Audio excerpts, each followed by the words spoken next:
스웨터, 노란색 셔츠가 이제 눈에 들어왔습니다. 왜 카라가 오늘 노란색으로 입었을까? 이 노란색은요, 자신감을 갖게 하는 색이라고 합니다. 자존감이 없는 사람, 설교하기 전에 두려운 사람, 이런 사람들이 노란색을 보면 이제 담대함이 생긴다고 합니다. 그리고 또 노란색은 지적인 능력을 향상시키는 또 효과가 있습니다. 내일 수능 보는 아들들이 있으면 집에 가서 벽지를 노란색으로 다 바꾸시면 또 좋은 결과가 있을 줄 믿습니다. 이처럼 사람의 오감 가운데에 가장 정보의 양이 많은 감각이 무엇일까 생각해 보면 저는 시각이라고 생각합니다. 대략 바깥 외부의 정보의 87%를 눈으로부터 사람들이 인식한다고 합니다. 그래서 여러분들이 지금 저를 보고 계실 텐데 여러분들은 저의 전부를 지금 막 뇌로 스캔하고 계시는 것이죠. 어제 설교 준비하느라고 잠을 잘 못 잤구나. 겉으로는 담담해 보이지만 왼쪽 다리를 떨고 있구나. 뭐 그렇게 보실 수 있습니다. 예. 그런데 오늘 올라오면서 하나님께서 저에게 주시는 평안함이 있었습니다. 오늘 이 말씀을 통해서 여러분 가운데 하나님의 음성이 들려지길 원하고 새로운 힘과 소망이 생겨지길 주님의 이름으로 축복합니다. 하나님께서도 시각을 굉장히 좋아하십니다. 보는 것을. 창세기 1장 3절에 보면 하나님께서 빛을 창조하시고 뭐라고 말씀하셨습니까? 하나님이 보시기에 좋았더라. 매번 창조하실 때마다 하나님이 하신 말씀은 보기 좋았더라. 하나님의 시각이 계속해서 성경 창세기의 창조의 시점부터 시작되고 있는 것이죠. 또한 인류의 최초의 죄도 시각을 통해서 시작되었습니다. 창세기 3장 6절을 보니까 하와가 죄를 저지르는 순간을 이렇게 묘사합니다. 여자가 보니 그것이 먹기에도 좋고 눈으로 보기에도 좋았고 지혜롭게 할 만큼 탐스러웠다라고 말합니다. 물론 사탄이 그에게 어떻게 유혹을 했냐. 3장 5절에 보면 네가 그것을 먹는 날에는 눈이 열릴 것이다. 너의 시각이 하나님처럼 될 것이다. 이렇게 유혹을 했던 것이죠. 따라서 사람은 무엇을 보는가에 따라서 그 사람의 마음이 변화되기도 하고 결정되기도 합니다. 오늘 본문에 등장하는 기드온은 누구보다도 아주 시각적인 눈에 민감한, 눈에 보이는 것에 민감한 자였습니다. 왜냐하면 그는 하나님이 그를 사사로 부르실 때 뭐라고 말하냐면 주님, 저는 므낫세 지파 가운데 가장 작은 자입니다 라고 말합니다. 그리고 저는 가장 어린 자입니다. 눈으로 보기에도 아마 기드온은 키가 작든지 굉장히 어려 보였든지 동안이었든지 했을 것입니다. 그것으로 핑계를 댔지만 자기의 연약함을 드러냈지만 자기의 두려움을 하나님께 보여주었지만 하나님께서는 계속해서 그를 부르십니다. 그럼 하나님의 요구에 그는 또 한 번 하나님에게 보여달라고 이야기합니다. 주님, 표적을 보여주십시오. 그러자 주의 천사가 나타나서 바위에 불이 붙는 기적을 보여줍니다. 바위에서 불이 나왔어요, 여러분. 얼마나 놀라운 기적입니까? 그것을 보았다면 하나님의 부르심에 순종해야죠. 근데 그의 마음 가운데 두려움이 들었습니다. 제가 주의 천사의 얼굴을 보았습니다. 제가 죽을까 두렵습니다.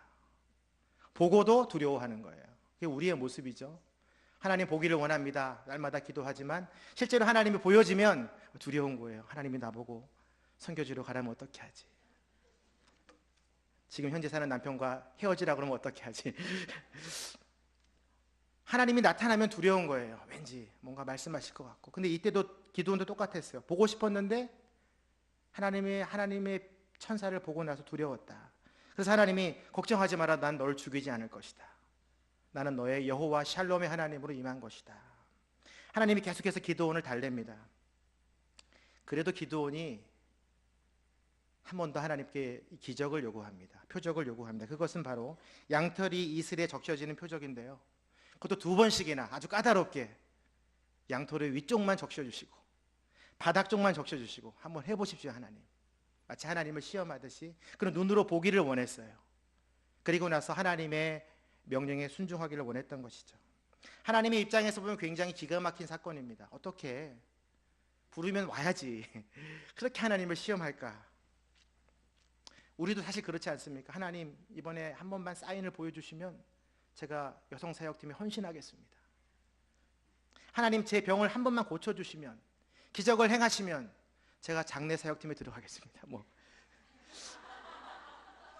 제가 장례팀 담당입니다. 그래서 어쨌든 기적을 봐야만 내가 헌신하겠다, 하나님의 부르심에 나아가겠다. 그런 기적은요, 그런 표적은요, 금방 우리의 마음을 식게 하는 것입니다. 그 순간은 하나님이 계신 것 같지만 세상에 놓여질 때에 그 표적과 기적들은 금방 식어져 버리는 것을 우리가 알 수 있습니다. 이 양털의 기적을 본 기드온도 마찬가지예요. 그래, 하나님의 표적을 보았지만 미디안의 수많은 군사의 수를 보았을 때 하나님의 기적과 표적들을 잊어버리게 됩니다. 그리고 나서 32,000명의 군대를 모집합니다. 이 정도면 되겠지, 32,000명 딱 모집하니까 하나님께서, 야, 내가 미디안 백성을 너에게 넘겨주려고 하는데 이 숫자가 너무 많다. 두려움을 가진 자는 다 돌아가게 해라. 22,000명이 떠나갑니다. 10,000명이 남았습니다. 이 기드온이 이제 두려움이 찾아오기 시작했어요. 10,000명 가지고 어떻게 싸우지? 10분의 1도 안 되는데. 근데 하나님께서 또 말씀하십니다. 너무 수가 많다. 그들을 물가로 데려가라. 내가 시험할 것이다. 그들이 물을 마시는 방법을 통해서 하나님께서 그들을 선별하십니다. 그리고 최종적으로 짐승처럼, 성경에 보면 개라고 되어 있죠. 개처럼 물을 핥아 먹은 사람들 300명이 선발되었습니다. 다시 말해서 인간 같지 않은 군사들, 짐승 같은 군사들. 얼마나 이 기드온의 마음 가운데 걱정이 들었을까. 그 적은 숫자를 보면서 더 두려워졌습니다. 하나님이 그 두려움을 다 아시고 이제 마지막으로 한 번 더 보여주십니다. 너가 적군의 막사로 가서 그들의 말을 듣고 그들의 꿈 이야기를 듣게 되면 너가 용기를 얻게 될 것이다. 사람의 두 번째 오감 중에 그 정보를 받아들이는 양이 많은 것이 뭐냐면 청각이에요. 8% 정도 된다고 합니다. 다시 말해서 시각과 청각 95%의 정보가 우리 안에 들어오는 거예요. 하나님은 이 꿈을 통해서, 꿈을 가서 듣고 보게 함으로 인해서 95%의 확신을 이 기드온에게 주길 원하셨던 거예요. 그래서 갔더니 꿈 이야기는 이렇습니다. 보리빵 한 덩어리가 굴러와서 미디안의 막사를 쳐 부셨더라. 그리고 그 꿈은 기드온의 칼을 향한 것이다. 이런 이야기를 듣고 이제 돌아온 것이죠. 그리고 나서 이 기드온의 마음이 변화되기 시작합니다. 15절 말씀 우리 다 같이 함께 읽겠습니다. 시작. 기드온이 꿈 이야기와 해몽을 듣고 하나님께 경배를 드렸습니다. 그가 이스라엘 막사 쪽으로 돌아와서 말했습니다. 일어나라, 여호와께서 미디안 막사를 너희 손에 넘겨주셨다.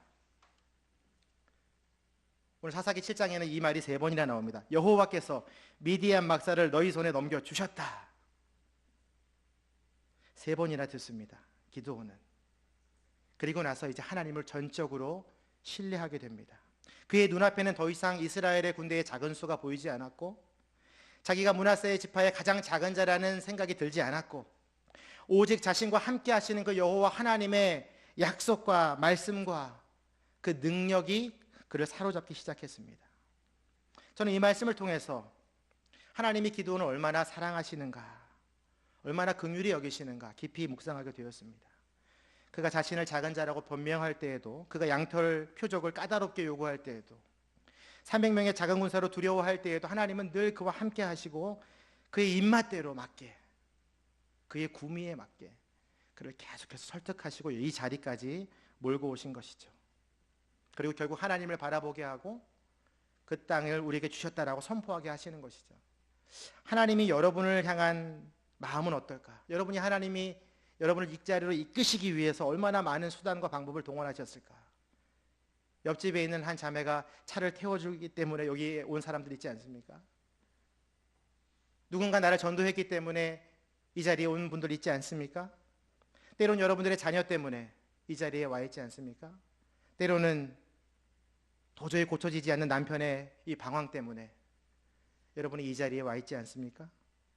어쩌면 여러분의 사역 때문에 이 자리에 와 있지 않습니까? 주님은 그렇게 여러분들을 불러 모아주시고 어떻게 말씀하시냐면, 일어나라, 여호와께서 너희의 모든 걱정거리, 근심거리, 문제거리를 맡아주시고 넘겨주실 것이다. 이 말씀 가운데에 하나님이 여러분을 향한 메시지가 있습니다. 여러분 일어나십시오. 오늘 말씀을 들을 때에 여러분의 모든 걱정거리, 근심거리는 주님께서 넘겨주실 줄 믿습니다. 이제 기드온이 하나님만 바라보며 공격작전을 실행합니다. 첫 번째 공격작전은 이 300명을 세 무리로 나눠서 그 손에 나팔과 항아리를 들게 하는 것이었습니다. 그리고 그 항아리 속에는 횃불을 넣었습니다. 17절 말씀 같이 읽겠습니다. 첫 번째 작전의 명령이 이제 하달되는데요. 시작. 기드온이 그들에게 말했습니다. 나를 지켜보고 그대로 하라. 내가 막사의 초소에 이르면 너희도 나를 따라서. 기드온이 첫 번째 명령은 뭐였냐면 나를 지켜보고 그대로 하라. 뭐 공격 앞으로도 아니었어요. 뭐 깨트리라 이것도 아니었어요. 나팔을 불라도 아니었어요. 나를 지켜봐라. 저는 이 구절에서 예수 그리스도의 구원의 신비가 나타나는 것을 깨닫습니다. 왜 나를 보라고 할까? 우리의 시각은 과연 무엇을 바라봐야 될 것인가? 왜 우리는 기드온을 바라봐야만 될 것인가? 300명의 용사들이 아마 궁금했을 거예요. 왜 기드온을 봐야 될까? 기드온의 이름은요, 베는 자라는 뜻이 있습니다. 베는 자, 추수자, 심판자. 다시 말해서 그가 바알의 신상을 무너뜨리고 파괴했잖아요. 그래서 여룻바알이라고 불렀잖아요. 그는 바로 미디안을 베는 자로 부름을 받은 거예요. 군대, 적군을 베는 자, 추수하는 자, 심판하는 자. 대적의 추수자, 심판자가 누구예요? 예수 그리스도시죠. 그래서 그의 손에 들려준 횃불은 여호와의 칼이 되는 거예요. 예수 그리스도의 검. 그래서 적군을 무찌를 수 있는 놀라운 권능이 임하는 거예요. 기드온의 이름의 뜻 안에는 예수 그리스도가 상징되어지는 것이죠. 실제로 예수 그리스도를 계시록에서 묘사할 때 이렇게 묘사합니다. 계시록 19장 15절 말씀 같이 읽겠습니다. 시작. 그의 입에서는 예리한 칼이 나오는데 그는 그것으로 나라들을 치려고 합니다. 그가 친히 쇠 지팡이로 그들을 다스리며 친히 전능하신 하나님의 맹렬한 진노의 포도주 틀을 밟을 것입니다. 그의 입에서 나오는 칼, 기드온이 드는 횃불, 기드온은 예수 그리스도를 상징하기 때문에 그 진리의 검이 적군을 무찌를 것이다. 그러니까 나를 봐라. 내가 바로 예수 그리스도를 상징하는 것이죠. 우리는 위기의 순간에 무엇을 바라보는가? 우리의 관점을 어디에다 두는가? 예수 그리스도를 바라볼 때에 참된 회복과 살아나는 생명이 역사가 나타나는 것입니다. 그를 볼 때에 우리는 살아나는 거예요. 미디안의 군사, 자기 자신의 연약함, 그것을 내려놓고 주님을 바라보면 살아나게 되는 것이죠. 민수기 21장 8절 말씀. 어쩌면 이 말씀을 기억했던 것 같아요. 우리 민수기 21장 8절 말씀 함께 읽겠습니다. 시작. 여호와께서 모세에게 말씀하셨습니다. 뱀을 만들어 막대 위에 달아라. 누구든 뱀에 물린 사람은 그 뱀을 보면 살게 될 것이다. 어떻게 뱀을 보면 독사에 물린 자들이, 죽어가던 자들이 살아날 수 있을까? 장대에 달린 노뱀은 십자가에 달린 예수 그리스도를 상징하고 있습니다. 그래서 그것을 바라보면 그 보혈의 공로로 살아나게 되는 것이죠. 기드온이 나를 보라고 했던 것은 예수 그리스도를 봐라. 그리고 예수 그리스도가 갔던 그대로 따라해라. 그것이 우리에게 주시는 영적 메시지입니다. 그래서 기드온은 담대하게 나를 보고 그대로 따라해라. 300명의 용사들에게 명령하는 것이죠. 혹시 여러분들 가운데 뱀에 물려서 어려움 가운데 분들이 있다면, 미디안의 공격 가운데 위기의 순간이 찾아왔다면 여러분 예수 그리스도를 바라보십시오. 그 십자가 예수를 바라볼 때에 하늘의 음성이 들려지는 것입니다. 너희는 살 것이다. 너희는 일어날 것이다. 그런데 예수님을 바라보려면 한 가지 해야 될 일이 있습니다. 기드온 이 300명에게 자기를 바라보기 위한 명령을 내리고 있는데요. 18절 19절 같이 읽겠습니다. 시작. 나와 함께 있는 모든 사람들과 내가 나팔을 불면 너희도 또한 막사 사방에서 나팔을 불고 여호와를 위해서, 기드온을 위해서라고 외치라. 기드온과 그와 함께 했던 100명의 군사들은 한밤중에 그들이 보초병을 교대시키자마자 막사의 조소에 이르러 나팔을 불고 그들의 손에 있고 있던 항아리를 깨뜨렸습니다. 왜 기드온이 횃불을 항아리 속에 숨겨두었을까? 그 항아리는 바로 우리의 깨어지지 않는 자아를 상징합니다. 그 항아리를 깨트려야만 횃불이 보여지기 때문에, 마치 우리가 예수 그리스도의 빛을 따라 빛을 바라보려면 우리 자아가 깨져야만 볼 수 있잖아요. 사도 바울은 이 장면을 이제 고린도후서 4장 6절 7절에서 이렇게 고백합니다. 캄캄한 어둠이었잖아요. 보초병에 교대할 시간이 한 저녁 10시에서 2시 사이니까. 자, 함께 6절 7절 말씀을 읽겠습니다. 시작. 어둠에서 빛이 빛이라고 명하신 하나님께서 우리 마음에 예수 그리스도의 얼굴에 있는 하나님의 영광을 아는 빛을 비추셨기 때문입니다. 우리는 이 보배를 질그릇에 가지고 있는데 이는 능력의 지극히 큰 것이 하나님께 있고 우리에게서 난 것이 아니라는 것을 보여주려는 것입니다. 캄캄한 밤중에 횃불이 갑자기 비춰지게 하심으로 하나님은 적들을 놀라게 할 계획이 있었던 거예요. 사도 바울은 이것은 우리 마음속에 있는 빛이 세상에 비춰지는 것으로 설명합니다. 하나님은 우리의 마음 가운데 우리의 몸을 질그릇이라고 말씀하시는데요. 질그릇은 어떻습니까? 그냥 흔히 쓰는 그릇이기 때문에 연약하죠. 깨지기 쉽죠. 항아리를 뜻하는 거예요. 그 질그릇을 안에 우리에게 뭘 주셨냐? 보배, 빛을 주셨다고 되어 있습니다. 왜 그 빛을 주시냐면 그 뒤를 읽어보면 우리가 사방으로 우겨쌈을 당하여도 절망하지 않게 하시려고. 예수 그리스도의 빛이 우리 가운데 있기 때문에 우리는 어떠한 상황 속에서도 절망하지 않고 하나님을 바라볼 수 있게 되는 거예요. 그래서 기드온의 항아리는 우리의 연약한 질그릇을 상징하고 우리가 가지고 있는 짧은 지식, 경험, 이성, 판단, 우리의 핑계들을 상징하는 거예요. 주님을 바라봐야 되는데 우리를 바라보지 못하게 하는 것들. 그 안에 있는 횃불은 바로 하나님의 영광의 빛을 상징해요. 우리가 주님을 바라볼 때에, 우리의 자아를 깨트리고 주님 앞에 나아갈 때에 영광의 빛이 우리 가운데도 비춰지는 거예요. 다시 말해서 우리의 자아가 깨어질 때에 우리는 예수 그리스도를 바라볼 수 있고 그 생명의 빛이 온 세상을 비치게 되는 거예요. 그렇게 되면 우리의 구호가 달라져요. 우리는 지금까지 나를 위해서 살아요.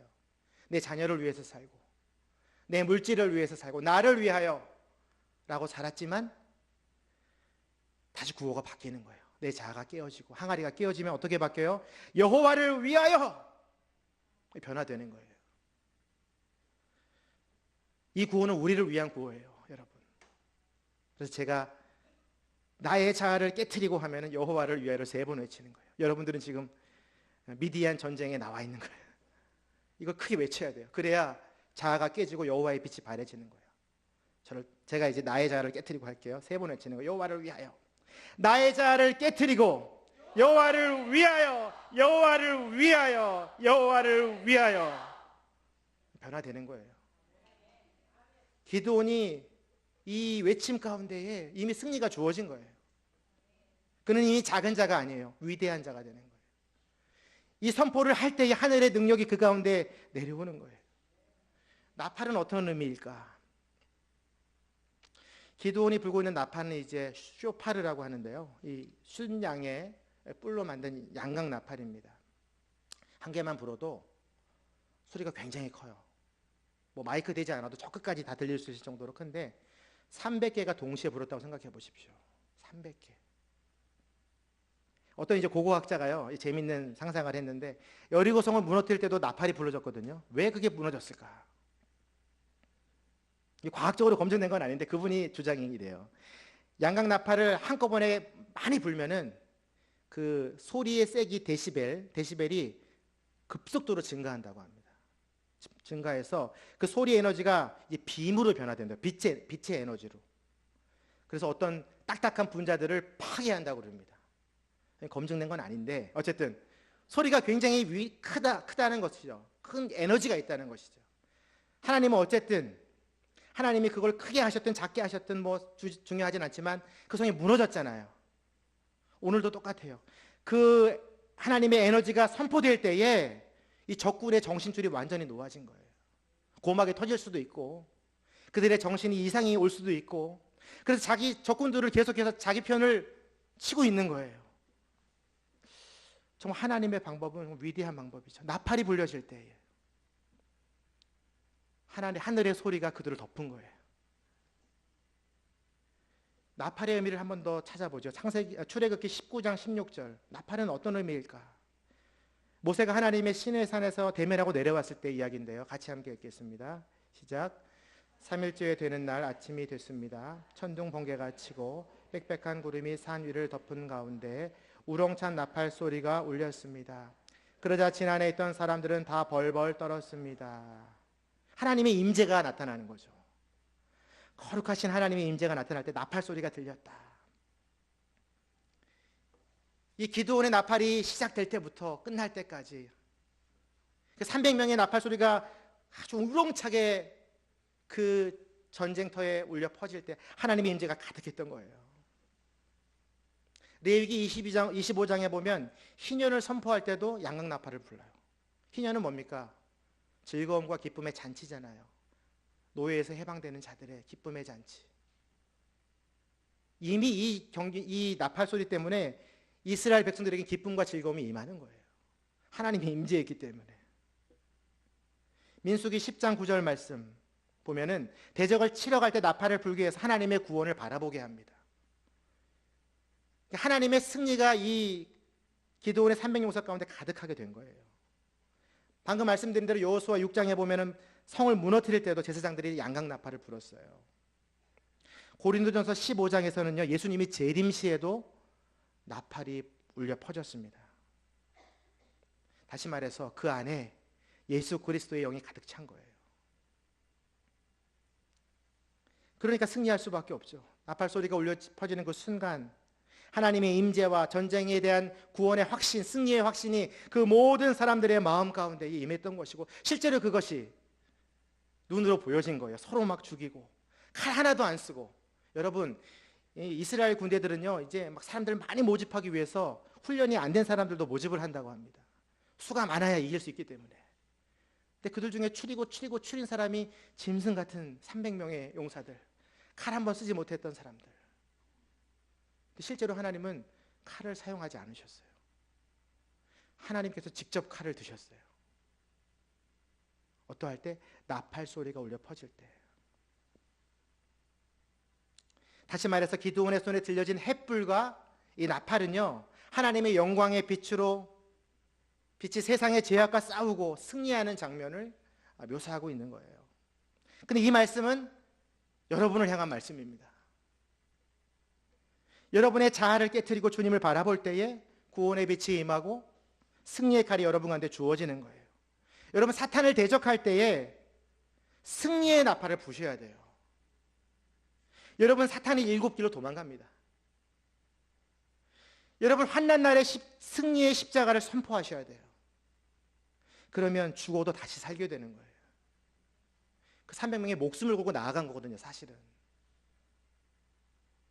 기드온과 300명의 군사들이 나팔을 불고 항아리를 깨트리며 이렇게 외칩니다. 여호와를 위한 칼, 기드온을 위한 칼. 이 말의 의미는 무엇입니까? 여호와께서 우리 대신 칼을 들고 싸우실 것이다, 이 뜻입니다. 예수 그리스도의 진리의 검이 우리를 구원하실 것이다. 기드온은 믿음으로 선포합니다. 나팔 소리로 임재하신 여호와 하나님을 보고 횃불의 그 불빛 가운데 임하시는 진리의 검을 보았기 때문에 그 미디안 군대들은 오합지졸, 자기들끼리 공격하고 죽는 처참한 상황에 이르게 되죠. 22절 말씀 같이 읽겠습니다. 시작. 그들이 300개의 나팔을 불자 여호와께서는 미디안의 온 군대가 칼로 치게 하셨습니다. 그들 군대가 스레라를 향해 베시다까지 또 닷밭 근처의 아베모홀라 경계선까지 도망쳤습니다. 자기들끼리 죽고 경계까지 도망가고 전쟁은 완전히 끝난 거죠. 위대한 전투. 이스라엘 백성들이 칼 한 번 휘두르지 않았지만 적군이 모두 멸망하는 전투. 나팔이 불자 이루어졌던 일들이죠. 저는 이 나팔 소리의 시작과 함께 하나님께서 전쟁터에 함께 하시고 진리의 검이 적군을 베기 시작한 이 장면을 막 묵상하면서 정말 이 전쟁터가 시끄러웠겠다. 여러분, 항아리가 300개가 깨졌다고 생각해 보세요. 근데 영어 성경에 보면 그게 아주 큰 항아리입니다. 작은 항아리가 아니라 라지좌예요. 굉장히 큰 거예요. 항아리가 깨지죠. 나팔 소리가 막 300개가 막 몇백 데시벨로 막 불어닥치죠. 300명의 고함 소리가 막 여호와의 칼, 기드온의 칼, 막 칼칼칼 그러죠. 얼마나 두려웠을까 이 14만 5천 명이. 완전히 제압당한 거예요. 야, 하나님이 왜 이 소리를 사용해서 전쟁을 하실까? 제가 여기서 계속 묵상하다가 이 미디안이라는 나라의 이름의 뜻을 발견하게 됩니다. 이 미디안은요, 미디안 족속은 계속해서 이제 이스라엘 괴롭힌 족속이긴 한데, 이들의 특기가 뭐냐면 이 말의 뜻대로 말로 싸우다, 미디안이라는 뜻의 말로 싸우다, 언쟁하다, 논쟁하다, 뭐 이런 뜻이 있어요. 그러니까 미디안과의 전쟁을 영적으로 본다면 그건 세상의 소리와의 싸움이에요. 그들은 하나님이 없다, 너희들은 구원하지 못할 것이다. 그 미디어는 현대 사회에 적용해 본다면 저는 미디어라고 생각합니다. 세상에 많은 수많은 정보와 미디어들이 정보의 홍수로 우리에게 밀려 들어오죠. 때로는 그것이 거짓말일 수도 있고 가짜 뉴스일 수도 있습니다. 그런데 그런 거대한 정보의 전쟁터에서 이 SNS의 말과 인터넷의 가짜 뉴스가 한 사람을 죽이기도 하고 한 사람을 살리기도 하는 것을 저희들이 봅니다.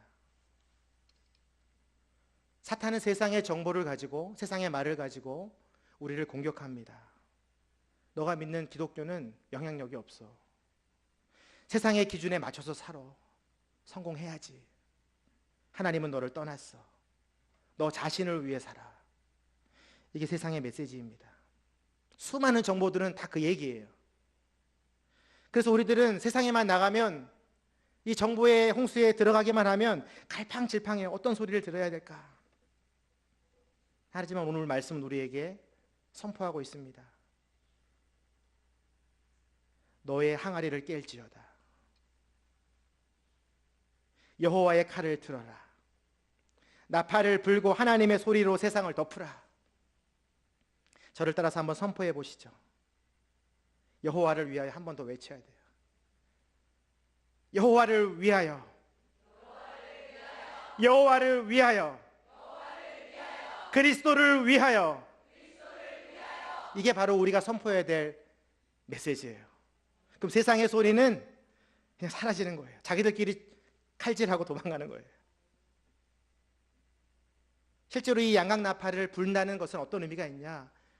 이사야서 58장 1절에 보면은요, 회개기도 할 때 나팔을 붑니다. 같이 함께 읽겠습니다. 시작. 주저하지 말고 크게 외쳐라. 나팔처럼 목소리를 높여라. 내 백성에게 그들의 죄악을 드러내고 야곱의 집에 그들의 허물을 밝혀라. 우리의 죄악, 세상의 죄악, 그 허물을 바라보며 우리가 무엇을 해야 될 것인가? 북한은 계속 위협하고 세상의 열강들은 시끄러운 소리를 짓거리고 남편과 자녀들은 교회 안 가겠다고 시끄럽게 떠들고 우리 어떻게 해야 될 것인가? 기도의 나팔을 불어야 됩니다. 세상의 소리에 흔들리지 않고 주저하지 말고 크게 외쳐라. 나팔처럼 목소리를 외쳐라. 주님, 우리 가정이 여호와를 위하여 살겠습니다. 우리의 자녀와 우리의 배우자 남편이 그리스도를 위하여 살기를 원합니다. 이때 하나님의 임재가 가득하게 우리 가운데, 가정 가운데 임하는 것입니다. 하나님을 끝까지 바라보십시오. 반드시 여러분들은 승리하게 될 것입니다. 끝까지 주님만 바라보면 구원이 임하는 거예요. 성경에 그렇게 끝까지 주님을 바라본 한 사람이 있죠. 끝까지 주님을 바라본 사람, 죽기 바로 직전까지 주님을 놓지 않았던 한 사람. 그는 자신이 원하든 원하지 않던 예수님의 최후를 끝까지 볼 수밖에 없는 연약한 인간이었습니다. 그가 예수님께 고백하는 내용이 있는데요, 누가복음 23장 41절에서 42절 말씀 같이 함께 보겠습니다. 시작. 우리는 우리가 저지른 짓이 있으니 마땅히 받을 벌을 받는 것이지만 이분은 잘못한 것이 아무것도 없다. 그리고 말했습니다. 예수여, 당신의 나라에 들어가실 때 저를 기억해 주십시오. 저는 이 말씀을 묵상하면서 한편 강도의 이 자아가 깨어지는 소리를 들었습니다.